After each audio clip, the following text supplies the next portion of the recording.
Hello, everyone. Welcome to Slash Film Daily. Today's Tuesday, November 19th, 2024. On today's episode of the show, I'm going to talk a little bit about Smile 2 and present an interview with writer-director Parker Finn. My name is Ben Pearson. I'm an editor at slashfilm.com, and this podcast contains spoilers for Smile 2, so proceed accordingly. I remember being mixed on the first Smile, which was Parker Finn's feature directorial debut. It came out back in 2022. I remember really enjoying a majority of the movie, but I was pretty turned off by its ending, which I thought was a little over the top and maybe a little goofy for my tastes. I liked the lead performances from Sosie Bacon and the great Kyle Gallner. It had a killer premise that tapped into the spooky, unsettling vibes of films like The Ring and It Follows. The marketing campaign was really innovative and effective. I'm sure you probably remember they had people smiling at Major League Baseball games, sitting behind the plate and trying to freak people out that way. And there's this great underdog feeling to the movie because it was originally going to go straight to Paramount Plus, and then the studio decided to put it in theaters, and it ended up making a lot of money. For Smile 2, I can thankfully say that I do not have the same problem because the ending of this sequel is maybe the best thing about it. Well, that and Naomi Scott's performance as Sky Riley, a pop star who becomes haunted by the Smile entity and whose sanity is slowly shredded as her life spins out of control.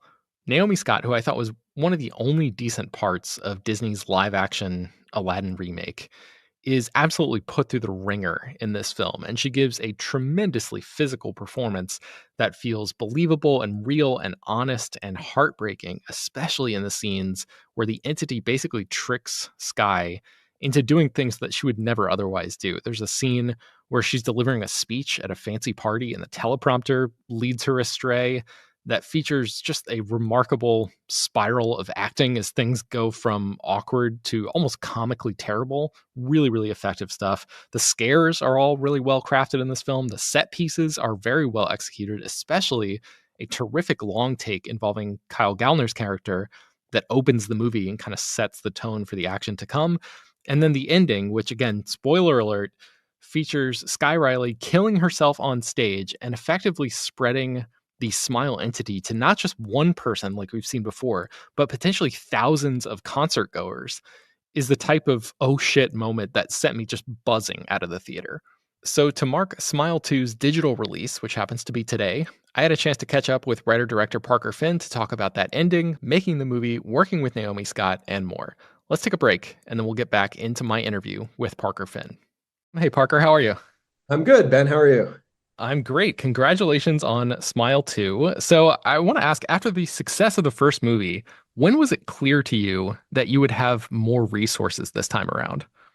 Oh, interesting. Well, you know, I made the first movie to be able to stand on its own. I didn't in a million years think that there was going to be demand for a sequel.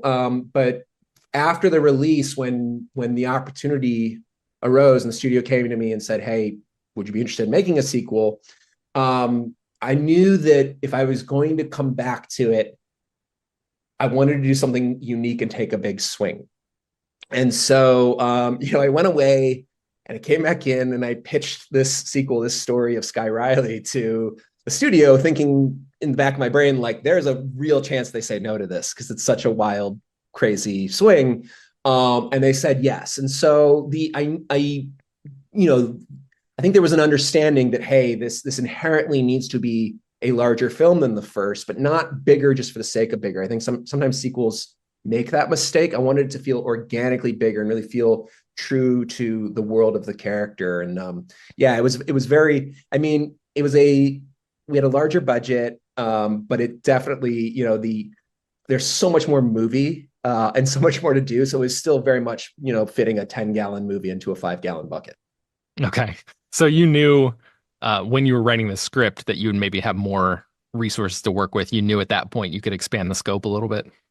Definitely, yeah. And once the studio had signed off and said yes, I can go and write this draft of the movie. Definitely, but of course, working with a studio, and Paramount's been wonderful to me, but it's still always a negotiation. I mean, everybody wants, they're like, oh, can't you do it for the same price as the first one? But we needed a little more to get this one done. Yeah. So you mentioned Sky Riley. I cannot take credit for this observation, but one of my colleagues was wondering if the rehearsal scene with Sky singing with all of her dancers was inspired by Dua Lipa's Houdini music video. I don't know if you've seen that, but it's pretty spot on. It looks good. Thing. I'll need to watch. Is this the one where Sky's actually on stage? No, in the rehearsal, like with the Oh, like in that space where she hurts her back. yeah, Got yeah, yeah. interesting. No, I need to watch the Houdini music video. Apparently, I haven't seen it. Yeah, it's great. So Naomi is just incredible in this movie, and I imagine the relationship between a director and a lead actor in a horror film like this must be pretty special because you're asking a lot of her in this film. I was wondering what she brought to this role that you didn't expect. Ooh, interesting. I mean, yeah, Naomi was the perfect storm for this character, 100%. And really, is one of the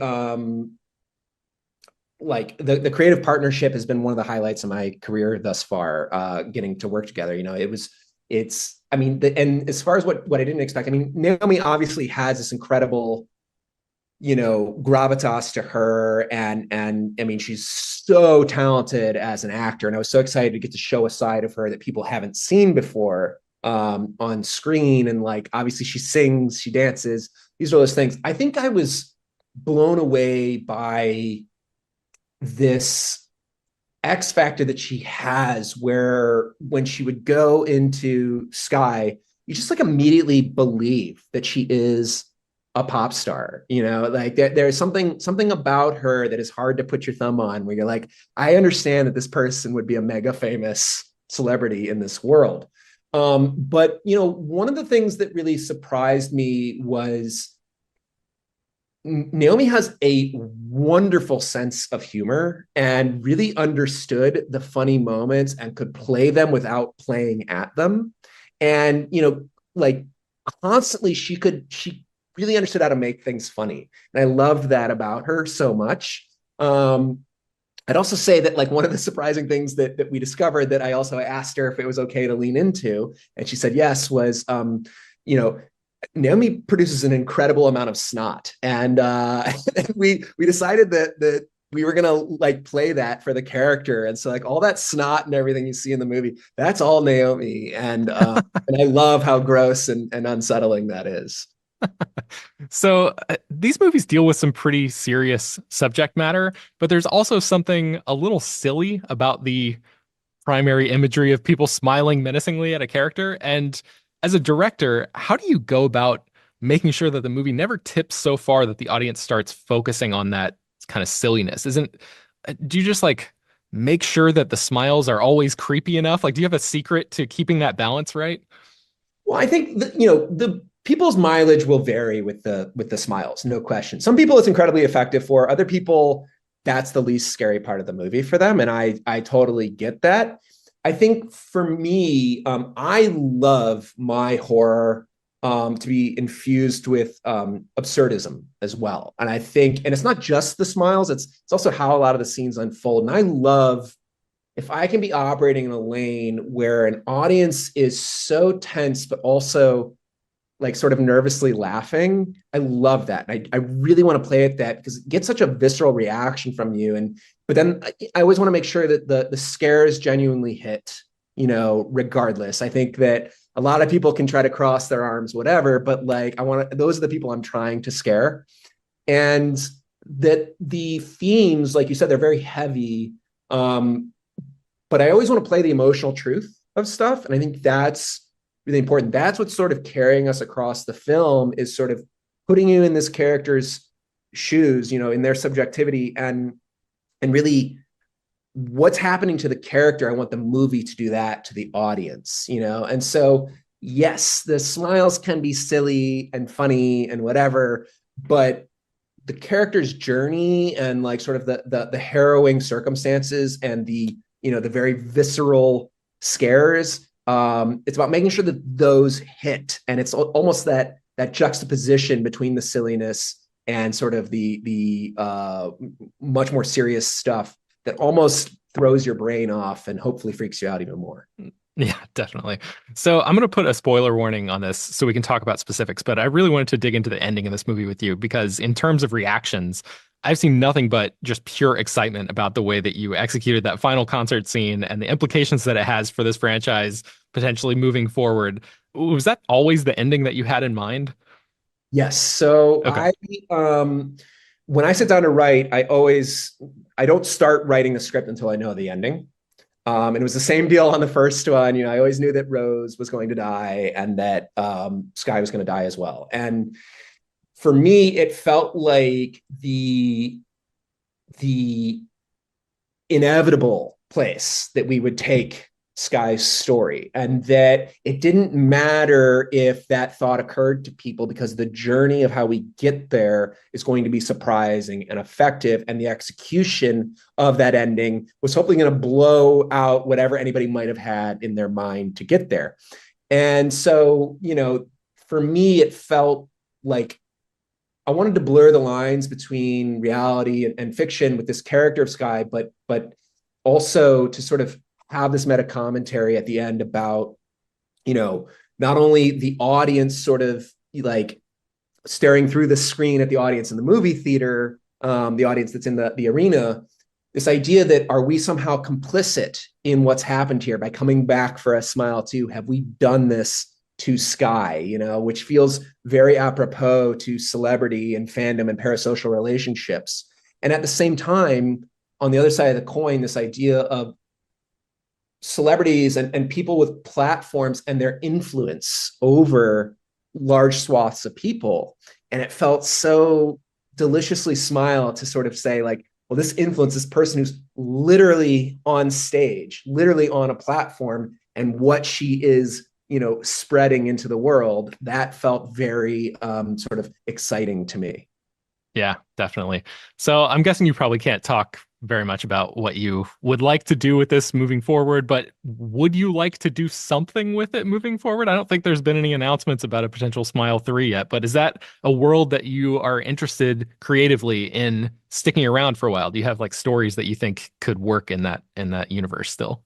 I think there's a lot of exciting things that could still happen in Smile. For me, the through line of Smile, besides the Smiler itself, but the is this idea of telling really intense character stories, going into these characters' worlds that then Smile sort of invades. And I feel like that feels like something really exciting about the opportunities that could be there. I'd want to make sure that it's, if there were more stories to be told, that they feel very fresh and unexpected, and there's a reason for the audience to come back beyond just maybe the success in the box office. Mhm. We'll have to see. Thanks very much, Parker, for your time. I appreciate it. And congrats on the movie. I'll talk to you later. Absolutely. Thanks, Ben.